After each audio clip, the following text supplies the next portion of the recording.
ओम शांति। सतगुरुवार के विशेष भोग संदेश में मम्मा बाबा की वतन में विशेष रूरिहान हुई, जिसमें मम्मा बाबा ने लगाव मुक्त बनने के लिए विशेष इशारा दिया है। संदेशी जी कहती, आज सबकी याद और प्यार लेकर हम अमृत वेले बाबा के पास वतन में पहुंची। आज जाते ही बाबा और मम्मा दोनों को देखा। दोनों ही आपस में कुछ बातचीत कर रहे थे। ऐसे लग रहा था जैसे साकार में बाबा मम्मा को बुलाते थे और गद्दी पर बिठाकर बातचीत करते थे।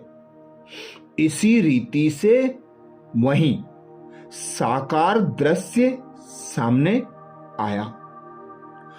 जैसे ही मैं सामने पहुंची तो मम्मा और बाबा दोनों ने बहुत मीठी दृष्टि देते हुए कहा, शिव शक्ति सेना को मुबारक हो। मैंने ऐसे महसूस किया जैसे मैं अकेली नहीं हूं, लेकिन पूरी शक्ति सेना सामने है और शक्ति सेना से ही मम्मा बाबा मुलाकात कर रहे हैं और यह बोल रहे हैं। उसके बाद फिर बाबा ने कहा, आओ बच्ची, आज विशेष मम्मा के लिए याद प्यार लाई हो या बाप दादा के लिए आई हो? मैंने कहा, त्रिमूर्ति के लिए लाई हूं। बाबा ने कहा, फिर भी आज तो विशेष मम्मा का दिन है, मम्मा के प्रति भोग लगा रही हो? फिर बाबा ने मम्मा को कहा कि आप सुनाओ, आपकी और हमारी क्या रूरिहान चल रही थी? मम्मा मुस्कुराई और कहा कि आज बाबा हमसे पूछ रहे थे कि एडवांस पार्टी की तैयारी कितनी हुई है। आपस में यह रूरिहान कर रहे थे। फिर बाबा ने मेरे से पूछा, आप और क्या समाचार लाई हो? मैंने कहा, बाबा, एक तो मीटिंग का है, दूसरा सभी के मन में यही है कि अभी अव्यक्त वर्ष 93 आ रहा है। विशेष फरिश्ता स्वरूप बनने के लक्ष्य से अव्यक्त वर्ष में सेवा का और स्व उन्नति का प्लान बना रहे हैं। बाबा ने कहा, मम्मा, इनको एक सीन दिखाते हैं।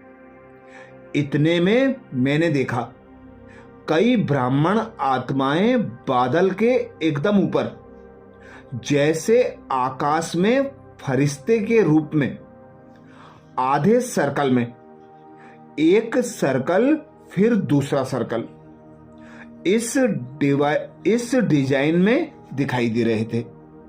यह सीन ऐसे लग रही थी जैसे बादल के ऊपर अव्यक्त ज्योति रूप में फरिश्ते जगमगा रहे हैं। फिर बाबा ने पूछा, ये फरिश्ते देखे? मैंने कहा, हाँ बाबा, बहुत अच्छे लग रहे हैं। हमारी दृष्टि ऊपर फरिश्तों की तरफ थी। बाबा ने कहा, तुम चारों ओर देखो। मैंने देखा कि आधी छतरी के आकाश के ऊपर फरिश्ते ही फरिश्ते थे और वे सब एक गोल स्थान से महीन तारों से बंधे हुए थे। वे तारे इतनी महीन थी जो बहुत ध्यान से देखने से पता लग चलता था। बाबा ने मम्मा से कहा कि ताली बजाओ और देखें कि इन तारों से ये फरिश्ते कितना अलग होते हैं। मम्मा ने ताली बजाई। जो तारें बंधी हुई थी वे कोई की थोड़ी छूटी और कोई की बंधी हुई से ऊपर हो ही नहीं सकी। कोई की बहुत तारें टूट गईं, लेकिन कोई कोई की तार, रस्सी उनके साथ साथ उठ रही थी। कोई जमीन से तो उड़ गए, लेकिन तारों सहित ही उड़े। जब सीन पूरी हो गई तब बाबा ने कहा, मम्मा, इसका अर्थ तो बच्चों को सुनाओ। मम्मा ने कहा, आप फरिश्ता वर्ष मनाने जा रहे हो। फरिश्ता माना जिसका किसी भी लगाव से रिश्ता नहीं हो, उनको कहते हैं फरिश्ता। अभी बाबा दिखा रहे हैं कि लगाव बहुत सूक्ष्म है। एक है मोटे लगाव। मोटे लगाव को तो समझ गए हो, लेकिन जो सूक्ष्म लगाव बॉडी कॉन्सेंस है, वह ऊपर उड़ने नहीं देता, फरिश्ता बनने नहीं देता। अभी तक वे तारें नहीं टूटी हैं। भले उड़ रहे हैं, लेकिन एक दो तारें अर्थात रस्सियां साथ में ही उड़ रही हैं।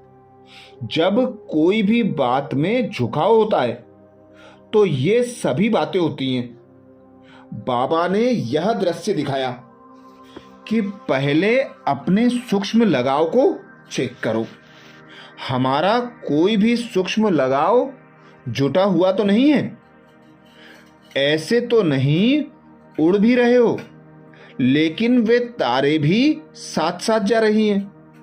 बाबा ने कहा, अव्यक्त वर्ष मना रहे हो, तो अव्यक्त वर्ष का अर्थ ही है कि संपूर्ण फरिश्ते स्वरूप की अनुभूति में रहना। और लगाव के कारण जो झुकाव होता है, जिसके कारण सारी बातें होती हैं, उस लगाव को कट करना, उनसे मुक्त हो जाओ। इस वर्ष का यही एम ऑब्जेक्ट रखो।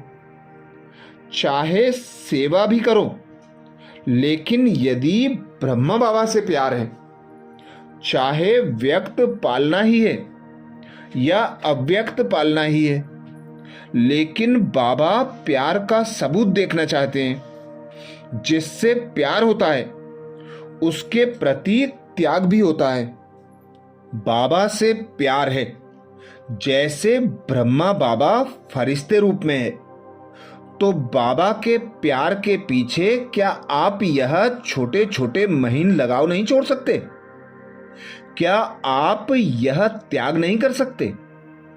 तो यही त्याग का फरिश्ता रूप बनना है। प्यार के पीछे सबूत देने वाले सपूत बच्चे कितने हैं? बाबा भी यह रिजल्ट देखेंगे। बाबा ने कहा, इसलिए कॉन्फ्रेंस भी करो। तो जैसे पहले कॉन्फ्रेंस हुई, ऐसे मेले की रीति नहीं करो। मेले में झमेला होता है। इस अव्यक्त वर्ष में कॉन्फ्रेंस करो तो पहले ब्राह्मण आत्माओं को यह अनुभव होना चाहिए कि जैसे पहले कॉन्फ्रेंस करते थे, ऐसे यह कॉन्फ्रेंस नहीं है। यह अव्यक्त कॉन्फ्रेंस है। चाहे भाषण करो, चाहे कुछ भी करो, लेकिन चलते फिरते अव्यक्त रूप में सेवा करते कॉन्फ्रेंस करो। कर्म और योग अर्थात सेवा और तपस्या दोनों का बैलेंस हो। यही तो अव्यक्त रूप है, फरिश्ता रूप है। कॉन्फ्रेंस इस बार ऐसे लगे जैसे अव्यक्त वतन में बच्चे इकट्ठे हुए हैं। इसके लिए एक स्लोगन हर एक को याद रखना है। वह एक स्लोगन बाबा ने सुनाया, सी फादर सी सेल्फ। अपने को और बाबा को देखना है। दूसरे को सहयोग देना और सहयोग लेना, लेकिन और कोई बात दूसरे की नहीं देखना है।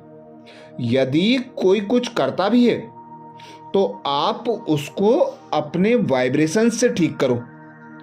ऐसे नहीं, यहां आवाज हो रहा था, मैंने भी आवाज कर लिया, संग के रंग में आ गए, वायुमंडल में आ गए, हर एक समझे मुझे बाबा को सबूत देना है।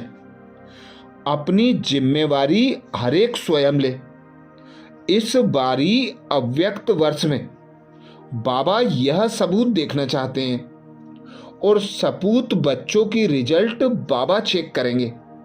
सपूत बच्चों का सर्टिफिकेट बाबा के पास रहेगा, इसलिए यह स्लोगन सदा याद रखना। फिर बाबा ने कहा, तपस्या वर्ष में जिन 4 बातों में निर्विघ्न बनने व बैलेंस रखने के लिए कहा था, उसकी रिजल्ट 50-50% है। अभी तक 100% तक रिजल्ट नहीं है, इसलिए अटेंशन रखकर अब बचे हुए 6 मास और 6 मास में 100% लाओ। जो करेगा वो बाबा के दिल तख्त नसीन बनेगा। फिर बाबा ने सबको याद प्यार दिया और मधुबन निवासियों को संगठन रूप में इमर्ज करके उनके मस्तक के ऊपर मम्मा और बाबा ने हाथ रखा, जो चारों ओर घूम रहा था। बाबा ने कहा, मधुबन निवासियों ने सेवा का सबूत बहुत बहुत अच्छा दिया है। अब अव्यक्त वर्ष में अव्यक्त फरिश्ता बनने में व सबूत देकर सपूत बनने में मधुबन निवासी नंबर 1 लेंगे। फिर मीटिंग वालों को बाबा ने कहा, विशेष आत्माओं की विशेषता संपन्न याद प्यार। विशेष आत्माओं को विशेष संपन्न याद प्यार, साथ साथ सभी को विशेष याद दी। अच्छा, ऐसे ही मम्मा के विशेष जून मास में हम सभी भाई बहनों को भी अपने सूक्ष्म लगावों को चेक कर उनसे न्यारा प्यारा बंधन मुक्त अव्यक्त फरिश्ता स्वरूप बनने का अभ्यास करना है। अच्छा, ओम शांति।